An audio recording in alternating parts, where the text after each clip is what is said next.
Olá, hoje eu começo lendo um texto que no mínimo parece ser cruel. Olha só o que diz. Romanos 2, verso 12. Todo aquele que pecam sem conhecer a lei de Deus se perderão sem essa lei.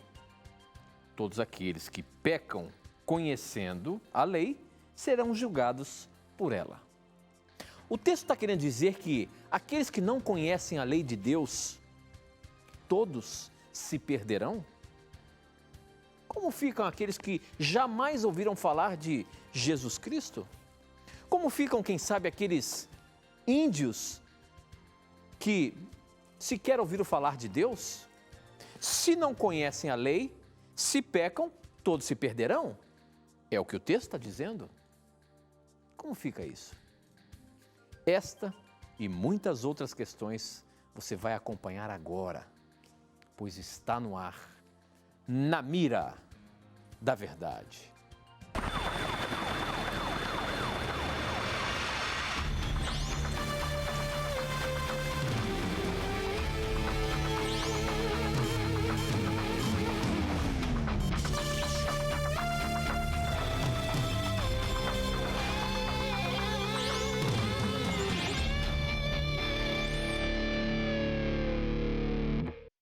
Olá, seja muito bem-vindo. Já estamos começando mais um programa Na Mira da Verdade. Como eu sempre digo, a partir de agora já nos conectamos com o Brasil e o mundo através das ondas do rádio, da internet e da TV Novo Tempo espalhada por todo o nosso país. Obrigado por você estar aí já no começo do programa acompanhando, esperando, quem sabe ansioso para ver o que a palavra de Deus tem para nos dizer hoje.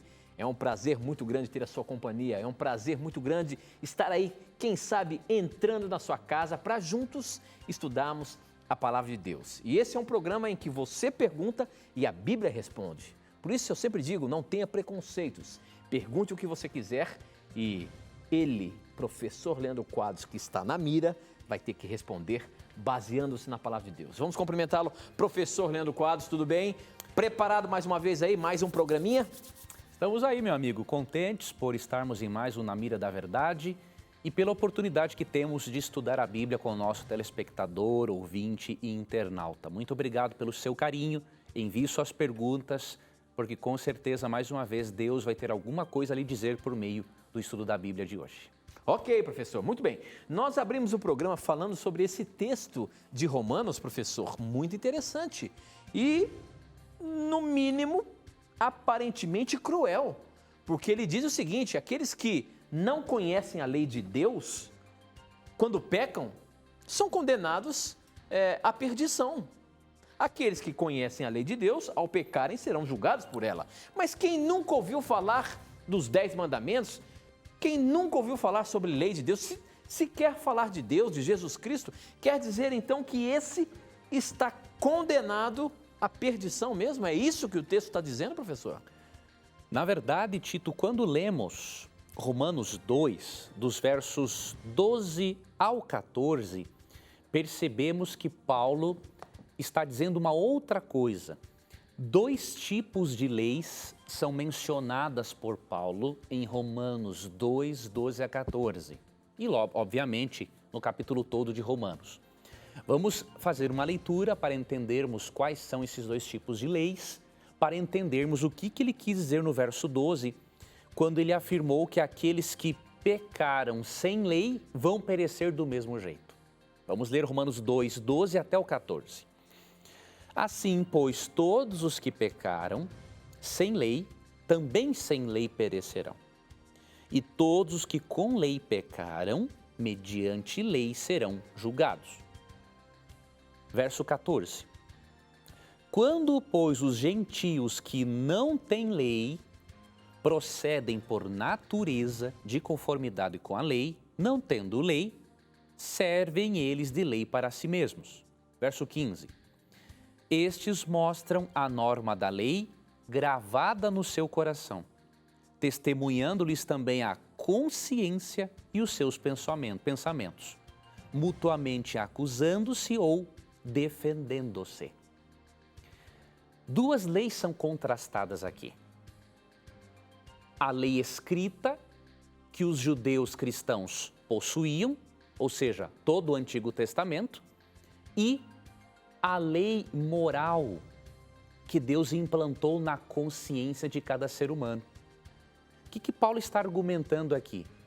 Que os judeus cristãos tinham a lei maior, a revelação maior, que era a lei na sua forma escrita. Os pagãos não tinham a lei maior, a revelação escrita, mas eles tinham uma luz menor, que era a lei moral implantada no coração deles. Então, o que Paulo está argumentando? Que aqueles que não têm uma lei escrita, eles serão condenados porque eles têm uma lei na consciência, que é a lei moral. Mesmo que um pagão não tenha acesso à revelação escrita, Deus implantou aspectos morais na mente dele, de modo que o pagão é julgado pela lei da consciência. Deus não vai pedir mais a alguém do que a pessoa pode oferecer, mas também ele não pede menos. Paulo está argumentando o seguinte, que se o ser humano não tem uma lei escrita, mas a consciência dele acusa ele, mostrando que ele faz certas coisas erradas, ele continua lutando contra a lei moral que está na consciência, ele vai se perder porque não deu atenção à luz menor, que era a lei moral implantada na consciência. Então, Paulo está mostrando aqui diferentes tipos de revelação de Deus. A lei na sua forma escrita e a lei como um princípio moral implantado no coração. Vou te dar um exemplo para já finalizarmos a explicação. Existem as exceções, obviamente, mas no geral, se você perguntar a um cristão, a um muçulmano, a um pagão, a um ateu, a um agnóstico, se é correto fazer sexo com a própria mãe, todos vão dizer que é errado. Existem as exceções, mas no geral todos vão dizer que é errado. Agora, como que as pessoas têm essa noção de moralidade se não tivesse sido implantada dentro delas a lei moral? Então, esta é a lei moral sobre a qual Paulo está argumentando. Mesmo que a pessoa não tenha revelação escrita, a pessoa é indesculpável, porque ela possui a lei moral implantada no seu coração para ele ter uma noção do que é certo e errado. E Paulo também falou em Romanos 1:20 que os pagãos são indesculpáveis porque Deus também se revela a eles por meio da natureza. Então, quando lemos contextualmente, percebemos que o texto não está sendo injusto, pelo contrário, está mostrando que Deus tem uma forma de revelação inferior à revelação escrita e que através mesmo desta revelação inferior, Deus pode alcançar as pessoas para que elas entendam de Deus e sejam beneficiadas com os méritos de Cristo na cruz do Calvário. Muito bem, professor. Bom, nós estamos apenas começando o programa de hoje. Para você participar, você pode mandar suas perguntas por SMS, o nosso número é 12 981510101, ou então pelas redes sociais. No Facebook, namiradaverdade.nt, no Twitter, @namiradaverdade. E ainda nós temos na internet o nosso blog, novotempo.com/namiradaverdade. Ali você pode também mandar suas perguntas. Você entrando lá no nosso blog, você vai ver que do lado direito está dizendo que o programa está no ar. Então, quando você manda sua pergunta, ela chega na hora para mim aqui também. E você pode ainda pesquisar no nosso blog. Se você já tem dúvida de algum assunto, se você colocar ali no banco, ali no espaço de pesquisa, você já vai ter vários assuntos que nós apresentamos relacionados ao que você quer saber. Então use o nosso blog como também uma fonte de pesquisa para você se aprofundar mais na palavra de Deus, tá bom? Bom, essa pergunta aqui chegou pelo nosso SMS, quem mandou foi o Nelson, ele é de Guarapuava, no Paraná, e a pergunta dele é a seguinte: professor, uma pergunta capciosa, vamos lá. Parabéns pelo programa, sou católico e peço que me explique o texto que está em Marcos 7, 18 e 19. Pois entendo que Jesus considerou puro todos os alimentos. E realmente, professor, quando a gente lê esse texto, a coisa está clara aqui, porque olha só o que está dizendo Jesus. Vocês são como os outros, não entendem nada. Aquilo que entra pela boca da pessoa não pode fazê-la ficar impura, porque não vai para o coração, mas para o estômago, e depois sai do corpo. Com isso, Jesus quis dizer que todos os tipos de alimento podem ser comidos. Professor Leandro Quadros, será que é a minha tradução que está dizendo isso? Ou realmente Jesus disse isso, afirmando que todo tipo de alimento pode ser comido? Aí cai por terra Levítico, eu não sei o que está acontecendo mais. Vamos lá, vamos... Quero ver como é que você sai dessa, meu amigo. Pois um estudo Tito contextual de Marcos 7 e uma análise também de um texto paralelo que é Mateus 15 vai nos ajudar a entendermos o que Cristo quis dizer quando afirmou que, quando Marcos, na verdade, quis dizer, quando afirmou que Cristo considerou puros todos os alimentos. Vamos analisar, primeiramente, obrigado a nosso querido irmão católico de Guarapuava por enviar a sua pergunta. Estive fim de semana passado com um pessoal muito querido de Guarapuava, no Paraná, a quem eu mando um abraço novamente, né?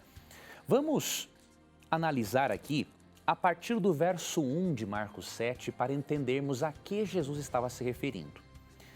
Ora, reuniram-se a Jesus os fariseus e alguns escribas vindos de Jerusalém. E vendo que alguns dos discípulos dele comiam pão com as mãos impuras, isto é, por lavar, primeiro ponto, o que eles estavam comendo aqui, neste contexto? Não eram carnes imundas, pão. E o que era considerado imundo no contexto? As mãos. Vamos continuar. Pois os fariseus e todos os judeus, observando a tradição dos anciãos, que eram mandamentos orais, não comem sem lavar cuidadosamente as mãos. Verso 5. Interpelaram-no os fariseus e os escribas. Por que não andam os teus discípulos de conformidade com a tradição dos anciãos, mas comem com as mãos por lavar? Percebeu, querido irmão, no contexto? Eles não estão questionando os discípulos de Cristo por comerem carnes imundas. Estão questionando os discípulos de Cristo por comerem pão sem lavar as mãos no ritual de purificação. É nesse contexto que Marcos diz que ele considerou puros todos os alimentos, ou seja, Cristo considerou puros todos os alimentos, independente de a pessoa lavar ou não as mãos naquele ritual de purificação. O texto paralelo em Mateus capítulo 15 nos ajuda a reforçarmos esta conclusão. Leia também Mateus capítulo 15, eu vou ler apenas um versículo que se encontra no verso 20. Olha o que diz Mateus 15, 20. São estas coisas que contaminam o homem, ou seja, o que Cristo mencionou no contexto aqui é homicídios, adultérios, prostituição, furtos, falsos testemunhos e blasfêmias. Ou seja, essas coisas contaminam o homem. Mas o comer sem lavar as mãos não o contamina. Percebeu a clareza do texto paralelo? Cristo não diz, Marcos e Mateus não defendem a ideia de que Cristo ensinou que comer carnes imundas não contamina o homem, mas que comer sem lavar as mãos não vai trazer contaminação moral para o ser humano. É este o assunto que está sendo discutido, até mesmo porque, no próprio contexto, o que eles estavam usando como alimento era pão, não tinha nada a ver com alimentos imundos. Muito bem, professor, estou vendo aqui uma pergunta interessante que chegou no nosso blog. Você pode mandar a sua pergunta pelo blog novotempo.com/na mira da verdade. Essa pergunta veio de Brasília e ela diz o seguinte: desculpe-me incomodá-lo com essa questão, ainda depois de tanto tempo, mas, se possível, gostaria de saber se tem uma posição sobre isso.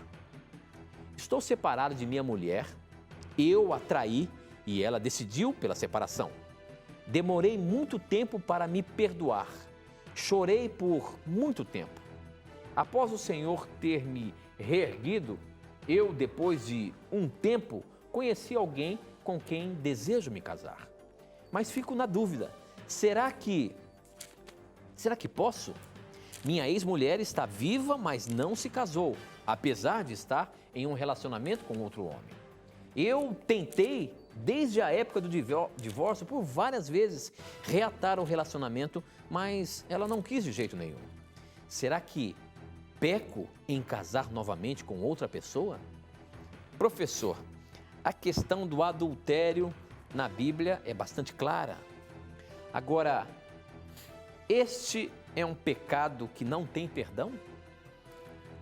Eu dou graças a Deus, Tito, pelo Evangelho, porque o Evangelho, as boas notícias de salvação mostram que o perdão de Deus está disponível para qualquer tipo de falha, para qualquer tipo de pecado. Primeiramente, este irmão demonstrou um arrependimento sincero, né? Ele disse que chorou, tentou reconciliar-se com a esposa, mas a esposa, tendo a liberdade bíblica para isso, decidiu entrar num outro relacionamento, né? Ela não conseguiu suportar a traição. Neste caso, meu irmão, realmente você já adulterou. Agora, isso não significa que Deus não tenha lhe perdoado. O que acontece? Perante a igreja, você poderá ser novamente batizado depois de passar o seu período de disciplina, obviamente depois de um certo período de disciplina e depois que a sua ex-esposa casar-se novamente. Agora, não creia na ideia de que você, ao ter um novo relacionamento, estará num adultério eterno, como alguns pensam, porque isso não é bíblico, isso não é verdade, né? Dou como exemplo para você Davi. Davi, em 2 Samuel 11, ele comete um adultério terrível, não apenas adultério, mas manda matar o marido de Batseba para ficar com ela. E depois de um arrependimento muito sincero, em 2 Samuel 12, percebemos que Deus perdoa Davi. Davi colheu a consequência do seu erro, assim como o irmão colheu e assim como qualquer um de nós colhe as consequências dos nossos erros. Agora, o perdão de Deus vem em seguida. Tanto que, quando você lê Mateus, capítulo 1, você percebe que até mesmo a adúltera ex-mulher de Urias, e que foi mulher de Davi, ela é mencionada na genealogia de Jesus Cristo, mostrando o quê? O perdão de Deus.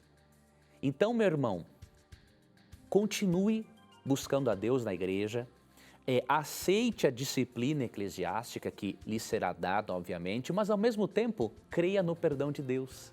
Siga a sua vida adiante, porque a graça de Jesus é infinitamente maior do que os nossos pecados, tá bom? Muito bem, professor, mas você pode ver aí que os nossos telespectadores estão ligados no programa. E olha só a pergunta que chegou aqui. Você acabou de falar aí de Davi, correto? Do pecado aí, de meu Davi, o que aconteceu lá. Olha só a pergunta do Douglas Novaes. Olá, boa noite. Tenho uma dúvida em relação a Davi. Quando ele pecou, seu filho recém-nascido pagou pelo pecado do pai e morreu. Mas por que o filho pagou pelo pecado do pai? Professor, essa consequência de Davi, por ele cobiçar Betseba, ter tido uma relação com ela, dessa relação ter gerado um filho, e esse filho foi morto. Isso foi consequência do pecado? Então aquela criança estava pagando pelo erro do pai?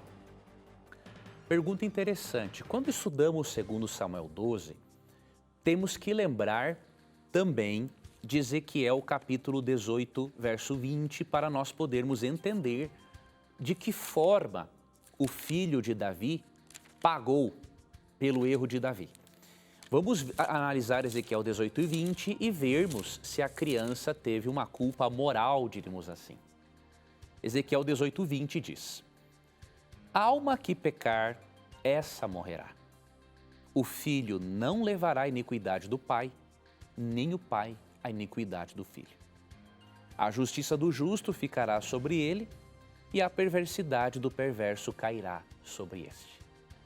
A Bíblia é clara em dizer que no aspecto moral, ninguém paga pelo erro de outro.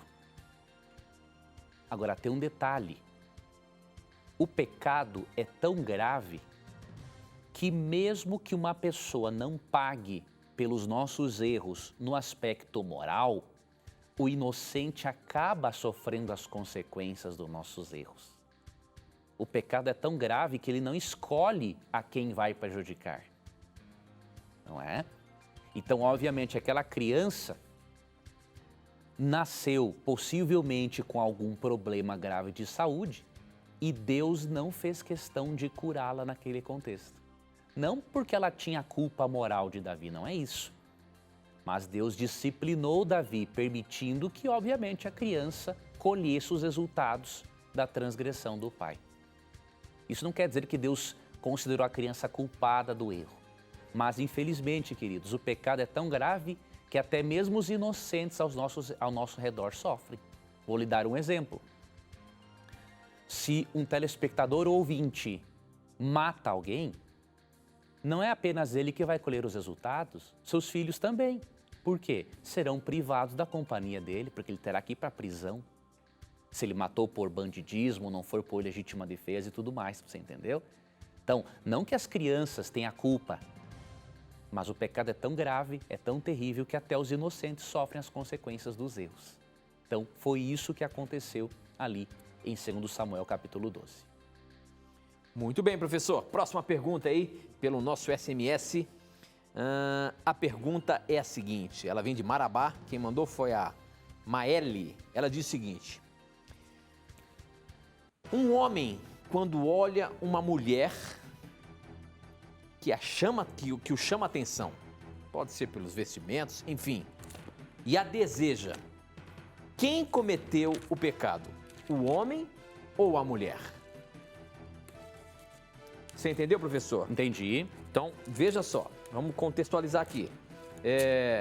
Um homem viu uma mulher e essa mulher o chama atenção, pode ser, quem sabe, pelas vestimentas, pode ser pela a maneira de passar por ele, enfim, e ele a cobiça. Onde está o pecado? Nele ou nela que o provocou? Em ambos, né? Vamos analisar aqui Mateus capítulo 5, verso 27, diz assim: ouvistes que foi dito, não adulterarás. Eu, porém, vos digo, qualquer que olhar para uma mulher com intenção impura no coração, já adulterou com ela. O que Cristo está dizendo aqui? O termo grego aqui para intenção impura, ou melhor, o termo grego para olhar, né, olhar para uma mulher com intenção impura, é uma palavra grega epitomia, que significa desejo ardente. Então, Cristo não está dizendo que um homem, ao achar uma mulher bonita ou até se sentir levemente atraído pela beleza, ele já está adulterando. É quando envolve um desejo lascivo. Aí sim existe o adultério chamado mental. Tá ok? Agora é óbvio que se a pessoa provocou, ambos pecaram. Entretanto, meu amigo, nós temos um Criador que ao mesmo tempo é salvador, é perdoador e nos ajuda para recebermos o perdão e nos tornarmos pessoas cada vez melhores. Quando você errar, seja por meio de um adultério mental ou propriamente praticado no ato em si, vá a Jesus, peça perdão a Ele, peça ajuda para você ser uma pessoa cada vez mais pura. Faça a oração de Davi. Davi, depois que adulterou com Batseba, ele escreveu um dos salmos mais bonitos da Bíblia, o Salmo 51, onde há a confissão do pecado dele e o arrependimento. E no verso 10, ele fez, nos versos, na verdade, 7 e 10, ele fez 2 pedidos a Deus muito bonitos. No verso 7, purifica-me com hisopo e ficarei limpo. Lava-me e ficarei mais alvo que a neve. Primeiro, ele pediu perdão. É isso que o cristão tem que fazer, ou qualquer outra pessoa, pedir perdão. E no verso 10, cria em mim, ó Deus, um coração puro e renova dentro de mim um espírito inabalável. Além de pedir perdão, o cristão pede mudança de caráter. Para fazer isso, tem que ser sincero. O indivíduo que fica negando seus problemas, ele nunca vai conseguir vencê-los. Por exemplo, se a sua fraqueza é mulher, como é a fraqueza da grande maioria dos homens, alguns mais, outros menos, você tem que ser sincero para Deus e ao invés de você julgar os outros, você falar assim, Deus, Senhor, vamos conversar aqui. O Senhor sabe que eu tenho esse problema, me ajuda. Faça a oração de Davi. Seja sincero, seja sincera com Deus e Deus vai perdoar você, vai tornar você uma pessoa cada vez melhor. Agora, se ficarmos de hipocrisia para com Deus, como se fôssemos os únicos que não tivessem algum tipo de problema sexual, aí Deus não vai poder nos ajudar, porque Deus só trabalha com gente sincera. Muito bem, eu queria aproveitar, antes do nosso intervalo, dizer que você pode ter um curso bíblico gratuito aí na sua casa. Para você ter esse curso bíblico, que é num formato de uma revista, deixa eu ver aqui, ó, você está vendo aqui, ó, Verdades para o Tempo do Fim. Essa é uma revista, é um curso bíblico num formato de revista que você pode levar para qualquer lugar e estudar os temas bíblicos que aqui estão contidos. Principalmente temas que dizem respeito ao tempo em que estamos vivendo, o tempo do fim. Para você ter essa revista na sua casa sem pagar nada, basta você entrar agora no nosso blog, novotempo.com/Na Mira da Verdade. novotempo.com/Na Mira da Verdade. Você vai ver a imagem dessa revista. Você vai clicar em cima da imagem e você vai ser direcionado para um lugar onde você vai colocar os seus dados postais para você receber na sua casa. Peça agora mesmo, é um presente nosso para você. Mais de 400 mil pessoas já pediram esse curso bíblico aqui pelo Na Mira da Verdade. O que você está esperando? É de graça, é um presente para você. Peça agora mesmo Verdades para o Tempo do Fim. A gente agradece aos nossos anjos da esperança que fazem com que essa questão de nós, aqui na Novo Tempo, oferecemos gratuitamente diversos cursos bíblicos para você que nos assiste. Se você quer conhecer mais sobre esse projeto Anjos da Esperança e também participar, ajudando para que mais pessoas conheçam o Evangelho, você pode entrar também no nosso blog, novotempo.com/Na Mira da Verdade. Você vai ver que logo em cima tem um íconezinho escrito Anjos da Esperança. Se você ligar lá, você vai entrar na página desse projeto e saber como que você faz para contribuir por isso, tá bom? Obrigado a você que já é um Anjo da Esperança e que tem feito a TV Novo Tempo acontecer e milhões de pessoas terem o acesso a um curso bíblico gratuito. Nós temos que ir para o intervalo, o tempo está correndo, não sai daí não, a gente volta já já.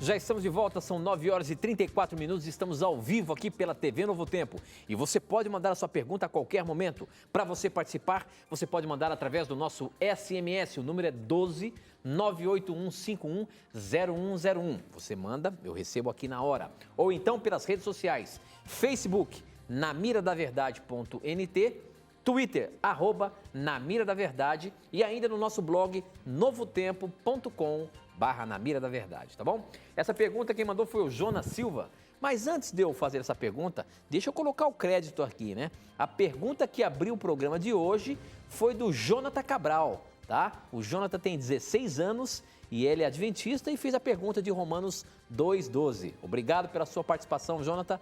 A sua pergunta fez o programa de hoje, abriu o programa de hoje, tá bom? Vamos lá. Jonas Silva, e para quem não viu a abertura do programa, você pode também ver as reprises. No programa de hoje você vai ver no sábado às 5 horas da tarde, mas no nosso blog, novotempo.com/Na Mira da Verdade, a partir de amanhã você já pode ver o programa na íntegra, pela internet, tá bom? Ok, vamos lá. Então a pergunta do Jonas Silva. Sou da Assembleia de Deus em Pernambuco. Amigo Leandro, me responda aí por favor. Paulo em Romanos 11 diz que de Sião virá o libertador e todo Israel será salvo. Como assim? Haverá uma segunda chance para Israel? Tenho aprendido que após o arrebatamento da igreja, irá passar 7 anos no céu e depois Jesus vem para salvar a Israel. Isso é verdade? Eles usam como base uma profecia de Zacarias 14, que diz que o Monte das Oliveiras irá se fender e Israel escapará das nações inimigas. Isto na segunda fase da volta de Jesus. Professor Leandro Quadros, estão ensinando aí que vai ter uma nova chance para Israel. Israel, por que Israel? O povo de Israel do passado, a Bíblia diz que Deus estaria com ele para sempre. Agora, o que é isso de logo depois do arrebatamento, depois de 7 anos que estão ensinando aí, Jesus volta para salvar especificamente o povo de Israel? É isso mesmo que a Bíblia tem a nos dizer lá em Zacarias 14? Vamos ajudar o nosso querido irmão. Muito obrigado, meu irmão da Assembleia, por enviar a sua pergunta. Eu pretendo aí, durante o ano, nós vamos fazer ainda um programa temático apenas sobre a questão do dispensacionalismo. O que é o dispensacionalismo?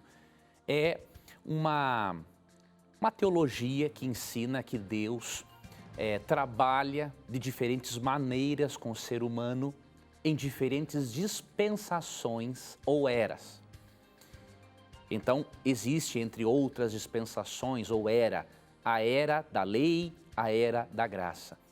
E uma das bases do dispensacionalismo é realmente separar o povo de Israel da igreja.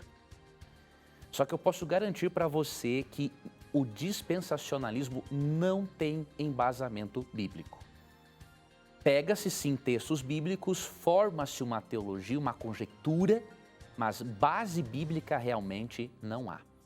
Por exemplo, em Romanos 11, quando Paulo fala do Israel, ele não está falando simplesmente do Israel como nação.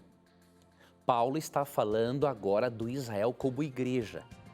Paulo, ele amplia o conceito de Israel, inclusive em Gálatas capítulo 3. Gálatas vai deixar até mais claro para você Romanos 11.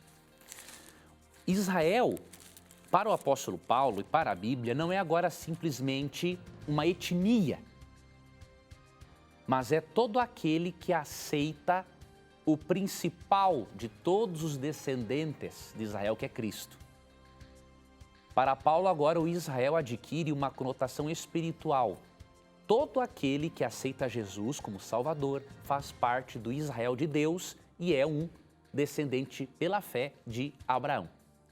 Então, em Gálatas 3, 27 a 29, olha que conceito interessante. Porque todos quantos fostes batizados em Cristo, de Cristo vos revestis. De Sarte, não pode haver nem judeu, nem grego, nem escravo, nem liberto, nem homem, nem mulher, porque todos vós sois um em Cristo Jesus. E se sois de Cristo, também sois descendentes de Abraão e herdeiros segundo a promessa. Veja, a cruz acabou com a distinção entre Israel e igreja. A cruz acabou com a questão de etnia. Agora, todos são um em Cristo. Por isso, quando Paulo fala da restauração de Israel, não é do Israel como nação. Agora, as promessas que não se cumpriram no Antigo Testamento referentes ao Israel como nação, vai se cumprir agora de uma forma muito mais ampla no Israel espiritual, que é a igreja, por ocasião da segunda vinda de Cristo. Tá bom? E para finalizar, porque o assunto é muito amplo, leia, querido irmão, 1 Tessalonicenses 4, 16 e 17. Você perceberá ali que a volta de Cristo está num contexto audível e visível, ou seja, a volta de Cristo, o arrebatamento dos justos, ocorre juntamente com a ressurreição dos mortos, com a transformação dos vivos e ao som de trombetas. Ou seja, não tem nada de secreto na ressurreição dos mortos, não tem nada de secreto na transformação dos vivos e não tem nada de secreto num evento que é anunciado por meio de trombetas. Por isso, definitivamente, meu irmão, a doutrina do arrebatamento secreto da igreja não é uma doutrina bíblica e precisamos rejeitar, com certeza, esse tipo de doutrina. Muito bem, professor. Eu queria dizer para você que agora no mês de abril a programação da Novo Tempo está toda variada, coisas novas, lançamentos aí para você. Tenho certeza que você já tem acompanhado. E aqui no Na Mira da Verdade não é diferente também. A partir da semana que vem, um novo quadro aqui no Na Mira da Verdade. Professor Leandro Quadros, Bom Debate. Que quadro vai ser esse? Como que é essa história de Bom Debate, meu amigo? Explica pra gente aí. Pois olha, Tito, o Bom Debate será uma oportunidade de o telespectador e ouvinte que não concordar com algo que dizemos aqui, dar uma contrarresposta. E como que vai ser isso? Nós vamos lançar uma pergunta, que é um desafio, mas tudo dentro dos princípios cristãos. Nós queremos mostrar, Tito, para o público brasileiro, que a apologética bíblica, ou seja, a defesa da fé bíblica, ela é pautada pela boa educação. Existem muitos sites de apologética que prestam um desserviço aos brasileiros. Por quê? Eles se preocupam mais em julgar pessoas, dizer palavras ruins, pesadas, do que realmente discutir ideias de uma maneira educada. Então nós vamos dar essa oportunidade, não é?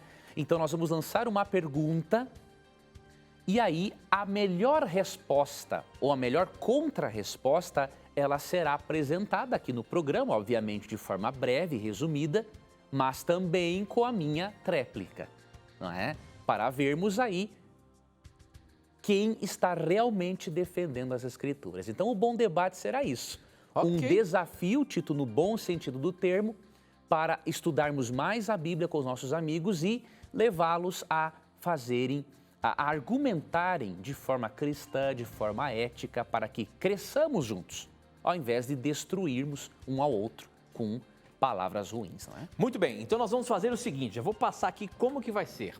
Essa pergunta, ela vai ser lançada toda quarta-feira. O tema a gente vai lançar na quarta-feira, porque aí você vai ter a chance de pegar também a pergunta no sábado e você vai mandar a sua resposta para a gente. Nós vamos explicar certinho aqui a semana que vem.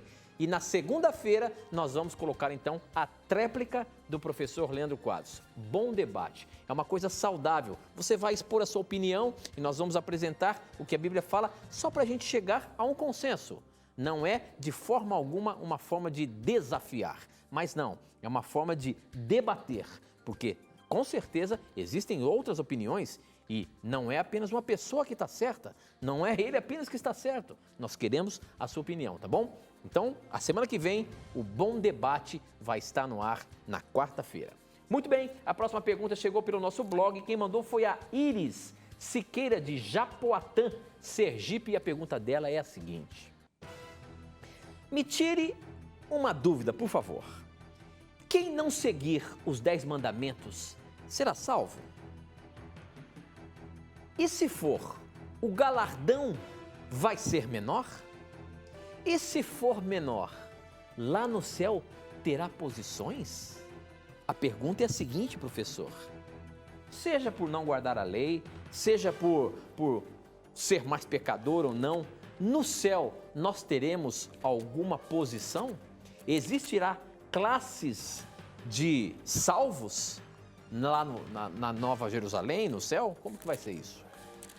Vamos começar pela segunda parte da pergunta, porque a Bíblia não ensina que no céu terão distinções entre pessoas, ou seja, alguns por obedecerem mais a Deus têm um acesso mais direto a Deus. Não, isso não existe na Bíblia, tá bom? Então, pode tirar isso de mente, porque a recompensa é para todos da mesma forma, tá ok? Agora, sobre a salvação, é possível alguém ser salvo sem guardar os 10 mandamentos? A resposta é sim e é não. O que eu quero dizer com isso? Deixa eu ler Efésios 2, 8 a 10, para você entender o que eu quero dizer. Porque pela graça sois salvos mediante a fé. E isto não vem de vós, é dom de Deus, não de obras, para que ninguém se glorie. Primeiro ponto, a salvação não é por aquilo que você e eu fazemos. Não é a nossa obediência aos 10 mandamentos ou aos demais mandamentos da Bíblia que nos dão o direito ao céu. O texto é muito claro nos versos 8 e 9. A salvação é um dom de Deus, adquirimos ela por meio da fé e não de obras, para que ninguém se glorie. O que Paulo está dizendo? Ninguém no céu poderá dizer assim: nossa, eu estou aqui porque eu sou um bom dizimista. Nossa, eu estou aqui porque eu fui um grande guardador do sábado. Olha, eu estou aqui porque eu não adulterava em nenhuma hipótese. Eu estou aqui porque eu não mentia como as demais pessoas. Não, não existe isso. Ninguém terá motivo para se gloriar no céu. Todos estarão lá por causa do sacrifício substitutivo de Cristo. E ponto final. Agora, não podemos desconsiderar o verso 10. O verso 10 de Efésios 2 diz assim: pois somos feituras dele, criados em Cristo Jesus, para as boas obras. Percebeu a diferença? Nós não somos salvos pelas obras, mas somos salvos para praticarmos boas obras. O que isso significa? Que o cristão, salvo pela graça, ele tem que ter uma vida que dê frutos. Simples. Os frutos não são o meio de nós sermos salvos. Os frutos são o resultado de termos sido salvos por Cristo. Então, muitas pessoas serão salvas e não tiveram um pleno conhecimento da revelação escrita e dos 10 mandamentos. Mas elas viveram, aceitaram a Cristo como Salvador e viveram de acordo com a luz que receberam. Agora, aquele cristão que aceitou a Jesus e ao mesmo tempo não quer produzir frutos, aí ele não tem como ser salvo, porque a graça que ele recebeu não é a verdadeira graça. Porque, como bem disse Martin Lloyd Jones, um autor evangélico, se a graça que você recebeu não lhe ajuda a guardar a lei, você não recebeu a graça, porque a verdadeira graça transforma. Agora, professor, falando sobre o galardão lá, a Bíblia apresenta que existe uma classe de pessoas especiais. Então, não sei se lá no céu vai ter algo a mais. Por exemplo, os 144 mil. É uma classe de pessoas especiais. A Bíblia apresenta isso. Eles vão ter algo mais no céu? Não, ali os 144 mil não são pessoas, diríamos assim, melhores do que as demais ou que terão no céu uma posição de superioridade. Na verdade, os 144 mil é realmente, como o Tito bem falou, um grupo especial. Agora, por que é um grupo especial? Quando lemos Apocalipse 7, 9 a 14 e também o capítulo 14, percebemos que esses 144 mil são a grande multidão de salvos que será considerada especial porque terá resistido à perseguição, ao decreto dominical. Eles andarão com Jesus por onde quer que ele vá. Eles terão este privilégio. Agora, isso não quer dizer que por terem um privilégio, por terem resistido numa dura prova, que eles são melhores ou que terão uma recompensa, uma posição melhor no céu que os outros. Não é esse o propósito do texto bíblico, em nos ensinar. Muito bem, você fica agora com o momento da mentira.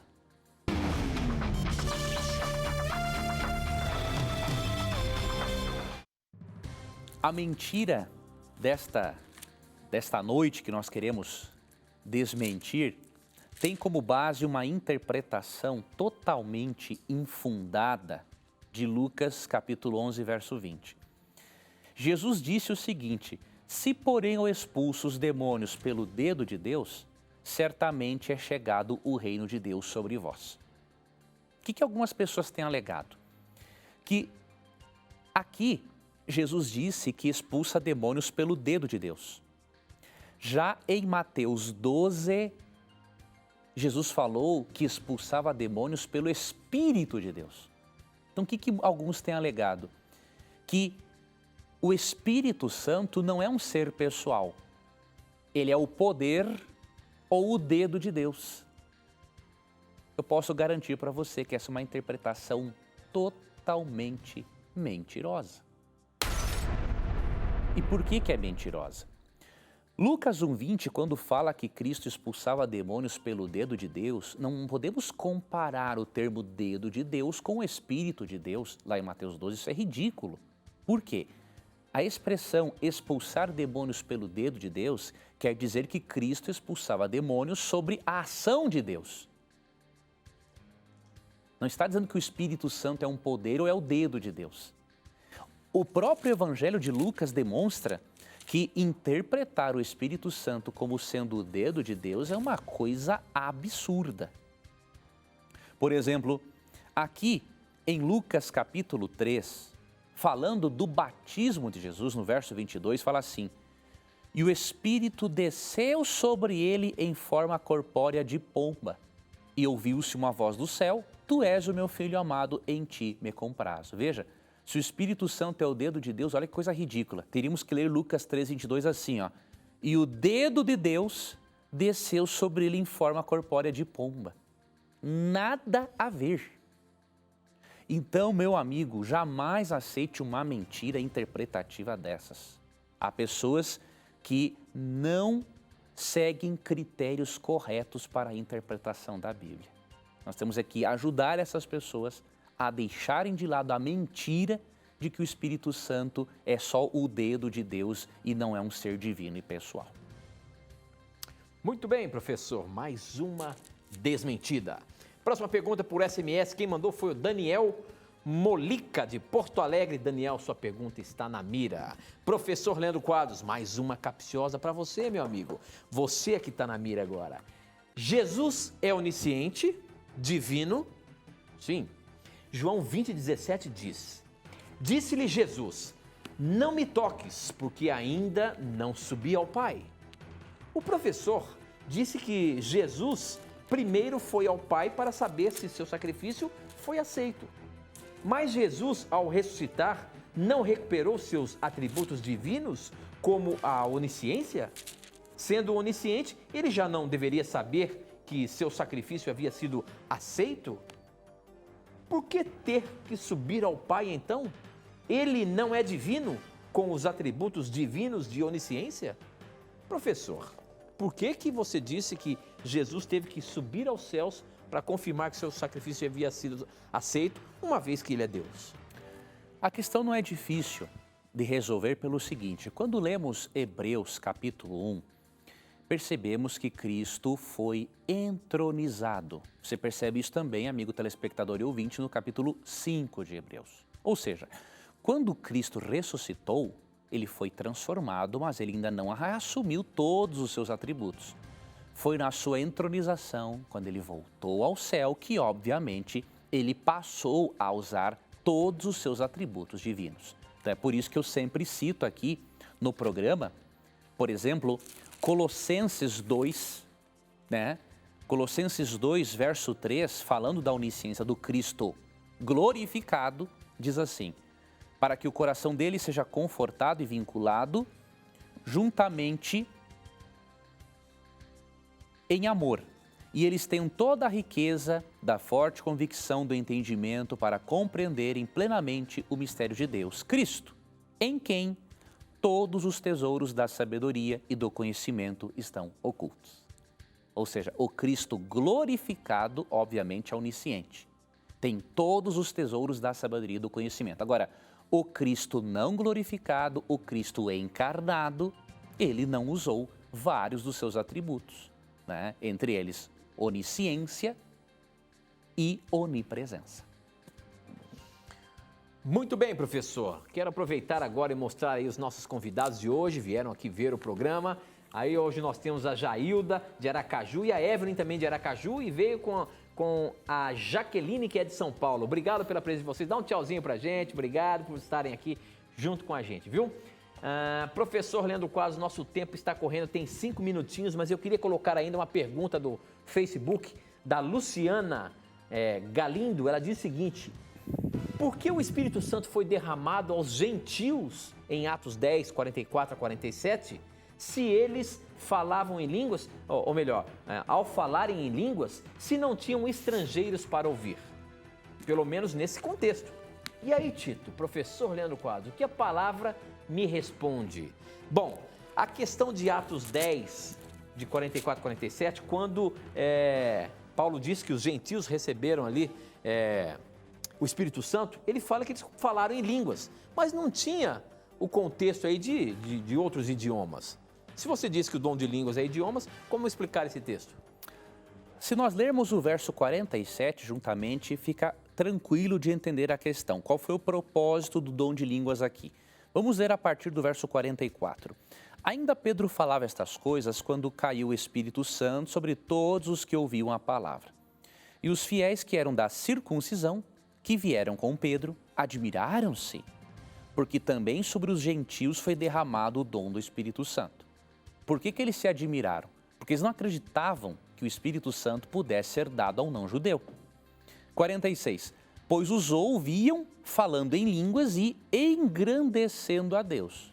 Ora, para eles saberem que os gentios engrandeciam a Deus, eles tinham que entender o que estava sendo dito, mesmo que estivesse falando o dom de idiomas, não é? Verso 47, aqui você vai perceber o propósito agora do dom de línguas nesse contexto. Porventura pode alguém recusar a água para que não sejam batizados esses que, assim como nós, receberam o Espírito Santo? E ordenou que fossem batizados em nome de Jesus Cristo. Então, lhe pediram que permanecesse com eles por alguns dias. Aqui o propósito do dom de línguas é claro, mostrar para os judeus cristãos que se aqueles homens receberam o Espírito Santo e falaram em línguas, idiomas, eles deveriam ser batizados. Eles não deveriam negar o batismo a alguém só porque aquele indivíduo era um pagão. Então aqui também tinha um propósito missiológico. Provar que o Espírito Santo e a salvação são oferecidos a todo pecador que aceita Cristo como seu salvador pessoal. Este é o contexto. Muito bem, professor. Nosso tempo já está aqui no final. Infelizmente não temos tempo mais para colocar perguntas, mas eu queria agradecer a você que participou do Na Mira da Verdade. Eu queria mandar um abraço especial para o Ambo, na Angola. O nosso irmão Silva mandou sua pergunta estava aqui pronta para ser pescada, mas o nosso tempo não deu certo. Quem sabe ela fique para a semana que vem. Mas a Angola está aí acompanhando o programa, a TV Novo Tempo, programa Na Mira da Verdade, São Tomé e Príncipe na África, também Moçambique, enfim, estão ligadinhos aqui no Novo Tempo. Eu quero agradecer muito a vocês que estão acompanhando a nossa programação. Um abraço carinhoso do Na Mira da Verdade a todos os nossos irmãos africanos que acompanham o Novo Tempo, tá bom? Professor, o nosso tempo acabou, nós temos que ir embora, mas a gente se encontra semana que vem, se Deus quiser. Deus te abençoe, Tito. Deus te abençoe, amigo telespectador e ouvinte. Obrigado por sua companhia e nunca se esqueça que neste programa, sempre que você tiver a coragem de perguntar, a Bíblia vai ter a coragem de lhe responder. E aqui no Beco você já sabe, sempre as suas dúvidas, os seus questionamentos estarão na mira da verdade. Até o nosso próximo encontro. Tchau.